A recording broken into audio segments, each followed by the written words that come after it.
প্রতিষ্ঠানের নাম সততা, অথচ সব কাজে চলছে অসৎ পন্থায়।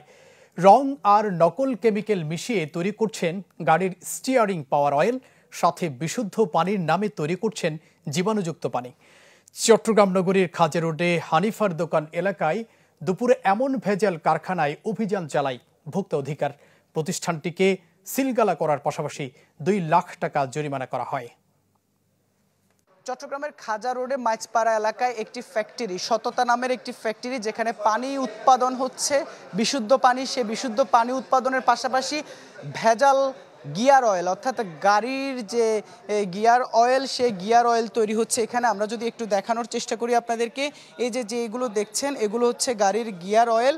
সেই গিয়ার অয়েলের সাথে এক ধরনের আসলে রঙিন কেমিক্যাল মিশিয়ে কিন্তু আসলে এই গিয়ার অয়েলটি তৈরি করা হচ্ছে। যেখানে আমরা দেখছি আসলে এখন পর্যন্ত এখানে আমরা কয়েক কার্টুন গিয়ার অয়েল পেয়েছি, যেগুলো আসলে বোতলজাত করা হয়েছে বাজারজাত করার জন্য। কিন্তু এগুলো এখানে বোতলজাত তৈরি করে বোতলে ভরে রাখা হয়েছে। তারপরে হচ্ছে এগুলো এখান থেকে চলে যাবে যে বিভিন্ন যে গাড়ির গিয়ার অয়েল পাওয়া যায় সেসব দোকানে। আমরা যদি একটু রং দেখানোর চেষ্টা করি, এই রং দিয়ে তৈরি হচ্ছে গিয়ার অয়েল।